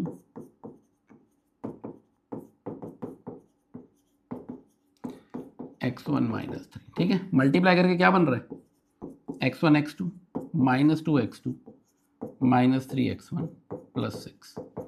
ये आएगा x1 x2 -2 x1 -3 x2 + 6।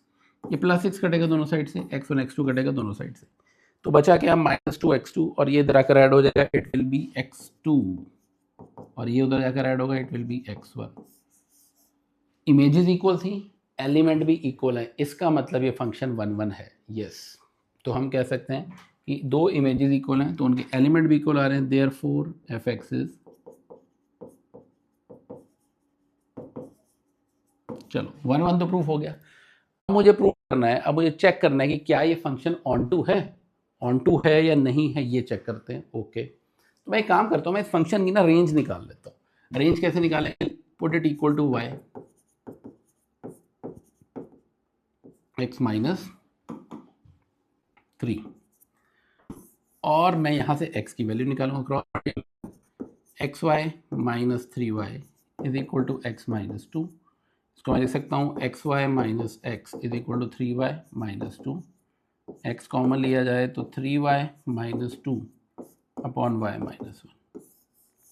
ठीक है, तो मैं ये कह सकता हूँ, ये मेरे पास x की वैल्यू आ, मैं ये कह सकता हूँ कि जो रेंज है वो क्या होगी, range will be all real number except 1, क्योंकि 1 पर ये डिफाइंड नहीं रहेगा। और कोडोमेन क्या था, वो भी यही है, which is equal to codomain. अगर रेंज और कोडोमेन इक्वल आ रहे हैं तो उसका मतलब ये फंक्शन ऑन टू है, therefore fx is on to. तो ये हमने प्रूव कर दिया है, ये फंक्शन 1 भी बन रहा है और ऑन टू भी बन रहा है। जस्टिफाई और आंसर मीन्स आपको प्रूव करके दिखाना था, फंक्शन 1 भी है, ऑन टू भी है। और ये स्टेप्स जैसे हमने रिलेशन को प्रूव करते हुए स्टेप्स फॉलो किए हैं कि एक रिफ्लेक्सिव, सिमेट्रिक और ट्रांजिटिव की डेफिनेशन, यही सजेस्ट करूंगा कि यहाँ भी अगर आप 1 ऑन टू प्रूव कर रहे हो तो मेक श्योर कि आप डेफिनेशन जरूर लिखो साथ में। ठीक है, चलो let's move on to the next question. Okay, consider this function. Function आपको क्या गिवन है, fx इज इक्वल टू, आपको चेक करना है ये फंक्शन बाइजेक्टिव। बाइजेक्टिव का मतलब फंक्शन इंजेक्टिव होना चाहिए, surjective, 1 and on to both. अगर ये फंक्शन 1 भी ऑन टू भी है तो हम कहते हैं बाइजेक्टिव फंक्शन। ओके, तो मैं fx1 और fx2 को इक्वल ले लेता हूँ। fx1 will be x1 square plus 4, ये बनेगा x2 square plus 4, plus 4 cut गया, तो x1 square is equal to x2 square. इसका मतलब x1 is equal to plus minus x2, यही बात होगी। बट प्रॉब्लम ये है, यहाँ प्लस माइनस नहीं कंसीडर करना है। क्यों नहीं करना है, क्योंकि आपको गिवन है डोमेन जो है that is set of all positive numbers only. तो इसका मतलब हम ये कहेंगे therefore x1 is equal to x2।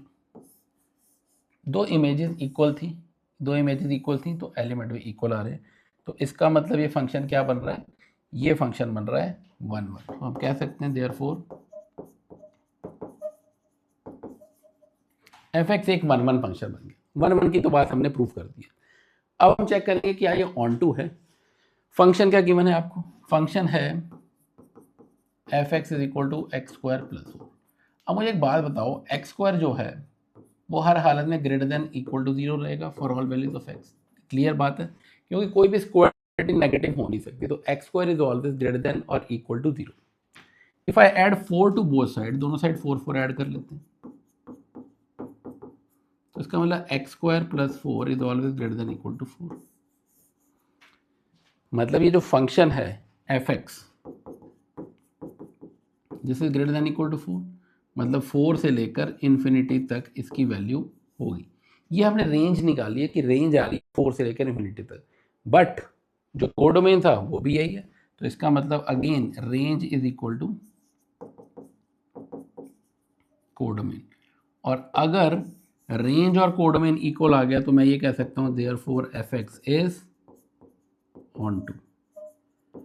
तो ये फंक्शन 1 1 भी है और ऑन टू भी है, ये हमने फिर से प्रूव करके दिखा दिया। ठीक है, तो स्टेप्स आपको ध्यान रखने की, क्या स्टेप्स लग रहे हैं, क्या की पॉइंट, क्या कॉन्सेप्ट यूज हो रहा है, उसको बिल्कुल दिमाग में लेकर चलना है, ताकि एग्जाम में कोई भी क्वेश्चन आए आपको 1 1 या ऑन टू प्रूव करने के लिए, तो आप उसमें अटको नहीं। किसी को डिसप्रूव करना है तो एग्जाम्पल लेंगे, बट प्रूव करना है तो आपको स्टेप्स फॉलो करने पड़ेंगे। ठीक है okay. Now we have the next function.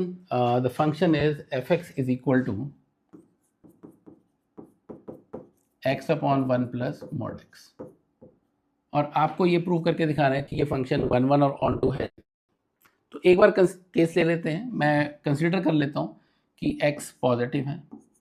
ठीक है, तो फंक्शन क्या हो जाएगा, fx is equal to X over 1 plus x.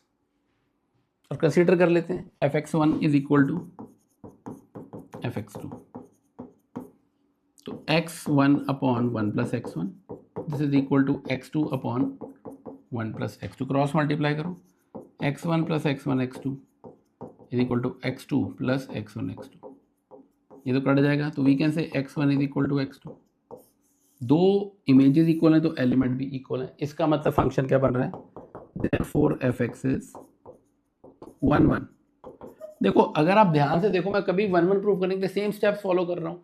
आपको देखने में मुश्किल लग सकता है, बट अगर आप 2-3 क्वेश्चंस करके देखोगे तो आपको लगेगा सेम ही चीज़ है, स्टेप्स जो हैं वो सेम रहेंगे हर क्वेश्चन में, तो आप भी प्रूव कर सकते हो। अब दूसरा केस ले लो, अगर x नेगेटिव होता तो फंक्शन क्या बन जाता, तो फंक्शन हो जाता है x अपॉन 1 माइनस एक्स। ठीक है, उस केस में भी fx1 is equal to fx2 डाल दें, तो that will give you x1 over 1 minus x1 is equal to x2 upon 1 minus x2। Cross multiply करो,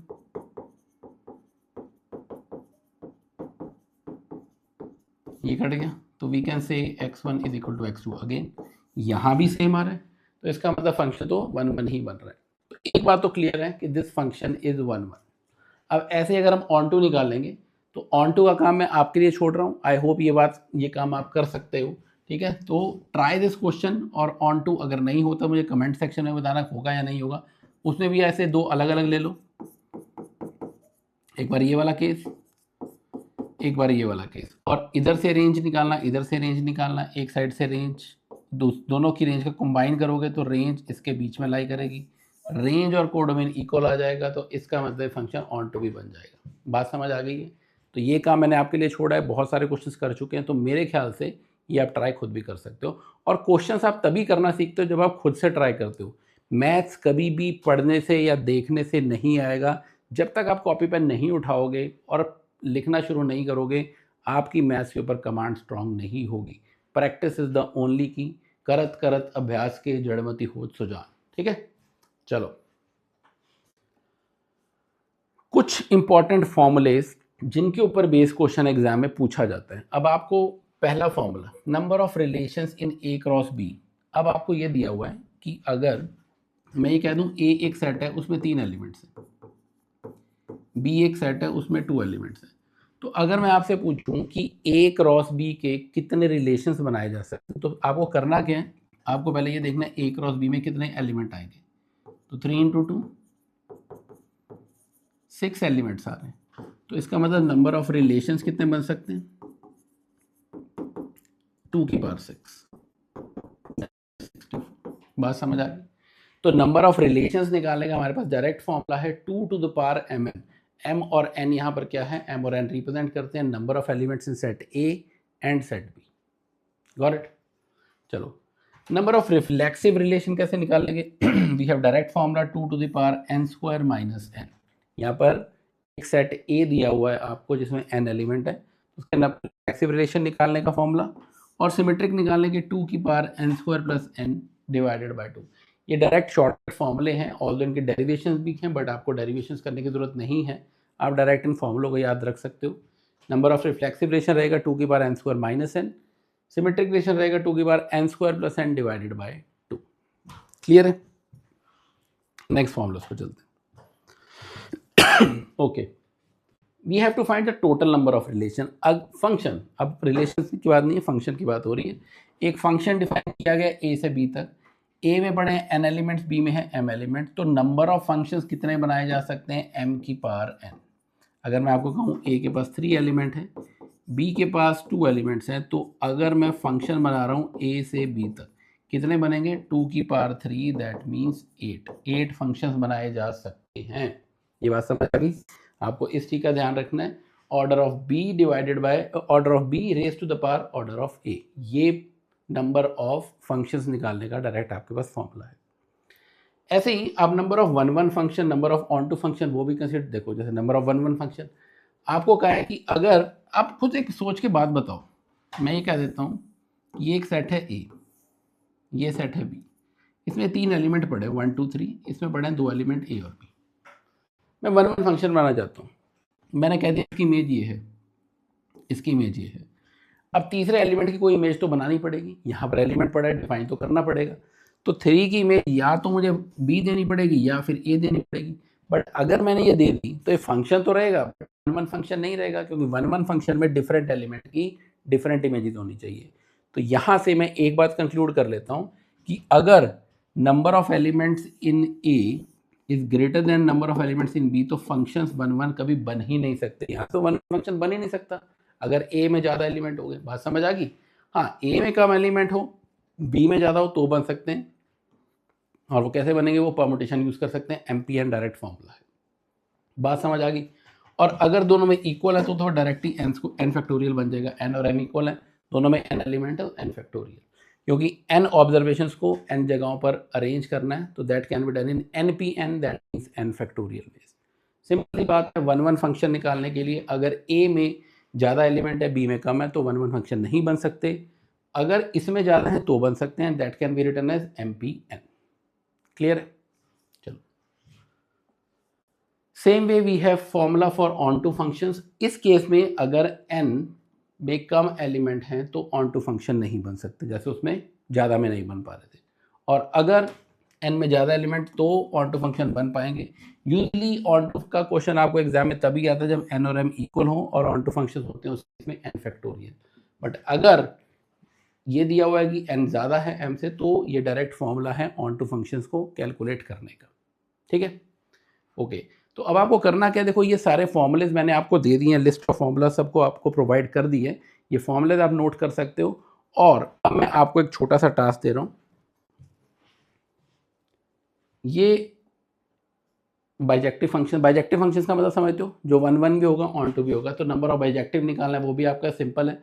मैंने अभी बताया इस केस में, एक केस में वन नहीं बन रहा है, एक में ऑन टू नहीं बन रहा, तो इसका मतलब ये तो दोनों केस ही जीरो हो गए।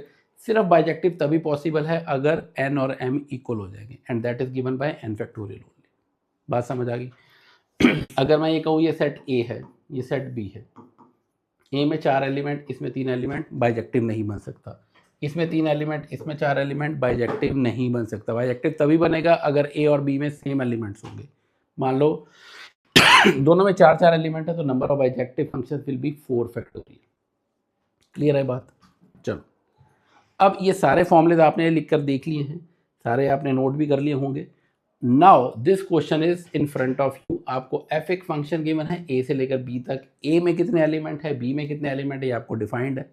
आपको ये पांचों पार्ट के आंसर निकालने हैं और कमेंट सेक्शन में कमेंट करके इन सब के आंसर दे रहे हैं, ताकि मुझे पता चल सके कौन कौन सा स्टूडेंट ये सेशन सीरियसली अटेंड कर रहा है और इन चीज़ों को समझ भी रहा है और साथ में कमेंट भी कर रहा है। देखो, कमेंट करने से आपको ये भी कॉन्फिडेंस आएगा कि जो आपने आंसर निकाले हैं वो सही भी हैं या नहीं है। ठीक है, तो you must comment your answers. मैं चेक करूँगा कि किसके आंसर सही आते हैं, किसके गलत आते हैं। तो ये जो पूरा सेशन है हमने रिवाइज किया है, रिलेशन फंक्शंस कंप्लीट कर लिए, एंड आई होप सारा समझ आ गया होगा आपको। फिर भी अगर कोई डाउट क्वेरी है तो मैं सजेस्ट करूंगा कि इस सेशन को एक बार दोबारा देख लो, फास्ट फॉरवर्ड में देख लो, तो उसमें आपको कोई भी कॉन्सेप्ट अगर वीक रह गया होगा तो आप इसे कवर कर सकते हो।